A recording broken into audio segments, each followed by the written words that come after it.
সন্দেশখালীতেই থাকবো। সন্দেশখালী তাদের দাবি জানাচ্ছে, খুব পরিষ্কার ইকুয়েশন। সন্দেশখালীর মহিলারা, সেখানকার পুরুষেরা তাদের দাবি জানাচ্ছে। এই দাবি ন্যায় নাকি অন্যায় সেটা নিয়ে আজকের অনুষ্ঠানে ডেফিনেটলি আলোচনা হবে। কিন্তু সকাল থেকে ঘটনাক্রমে মীনাক্ষী মুখোপাধ্যায় তিনি গ্রামে প্রথমে ঢুকলেন, খানিকটা লুকিয়েই ঢুকলেন, কারণ তিনি হয়তো জানতেন যে পুলিশ তাকে আটকাবে। এবং এরপর পুলিশের কাছে যখন খবর গেল, তখন পুলিশ এসে মীনাক্ষী মুখোপাধ্যায় এবং অন্যান্য যারা ডিওয়াইএফআই কর্মী ছিলেন তাদেরকে আটকে দিলেন। এবং তখন একটা জিনিস সামনে আসলো, আপনাদেরও মনে থাকবে নন্দীগ্রামের চটি পুলিশের কথা। সেই রকমই মুখে কালো কাপড় বাঁধা পুলিশের নামের ব্যাজ ছাড়া কিছু পুলিশ কর্মী, যাদের পোশাকটা খাকি উর্দি পরা অথবা এই যে ছাপানো, যে নীল কালো দিয়ে ছাপানো যে পোশাক পরা, তারা আটকাচ্ছেন মীনাক্ষীকে। মীনাক্ষী অভিযোগ করলেন যে এরা নিশ্চিতভাবে তৃণমূলের লোক, তার অভিযোগ এটা রয়েছে। এবং তিনি পার্টিকুলার একজনকে উল্লেখ করে বললেন তার নামে তিনি অভিযোগ জানাবেন, আইনি লড়াই লড়বেন। তাকে আটকানো হলো। অন্যদিকে পার্থ ভৌমিক, সুজিত বসু আজকে গ্রামের মহিলাদের ক্ষোভ শোনবার জন্য, তাদের সমস্যা শোনবার জন্য তারা গ্রামে গেলেন। তারা গিয়ে শেষমেশ নিয়ন্ত্রণ হারিয়ে বলে ফেললেন যে এই গ্রামের মানুষদের শেখানো হচ্ছে এবং তারা শেখানো কথা বলছে। আর অন্যদিকে দুপুর বেলায় যা ঘটলো মাঝের গ্রামে, এক কথায় আমি এতাবৎকালে বহু আন্দোলন দেখেছি। আমি গত 13 বছর ধরে মিডিয়াতে কাজ করি। আমি এই ধরনের আন্দোলন, এই ধরনের প্রতিবাদ আমি কখনো শুনিনি।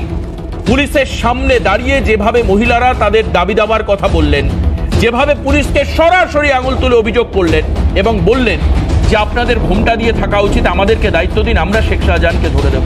তাদের একটাই দাবি, শেখ শাহজাহান, জিয়াউদ্দিন অথবা সিরাজ মোল্লা, এদেরকে গ্রেপ্তার করতে হবে, না হলে গ্রামে শান্তি ফিরবে না। এটা হচ্ছে প্রথম তাদের দাবি। কিন্তু পুলিশ উত্তর দিতে পারল না, মাথা নিচু করে থাকলো। আর বিকেল বেলায় সেই উত্তরটা দিয়ে দিলেন রাজ্যের খোদ মন্ত্রী। সন্দেশখালীর মাটিতে দাঁড়িয়ে রাজ্যের মন্ত্রী বললেন, আদালত বললে 10 দিনের মধ্যে আমরা শেখ শাহজাহানকে গ্রেপ্তার করবে এই রাজ্যের পুলিশ। আর আদালত যদি না বলে তাহলে পারবে না। এবং পুলিশও বলছে বারবার করে যে শেখ শাহজাহানের নামে কোনো অভিযোগ নেই। কিন্তু আমাদের কাছে বেশ কিছু এফআইআর কপি আছে, আমি পরে দেখাবো আপনাদেরকে।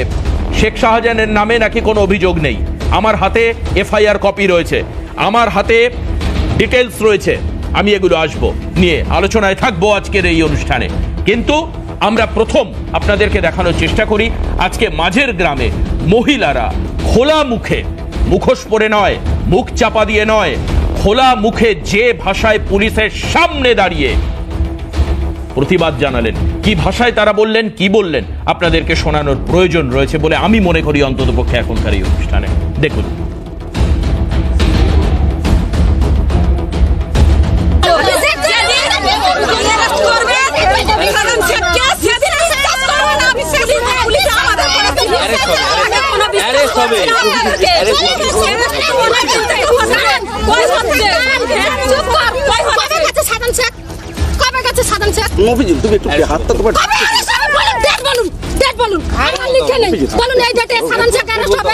কেন বলতে পারবেন না?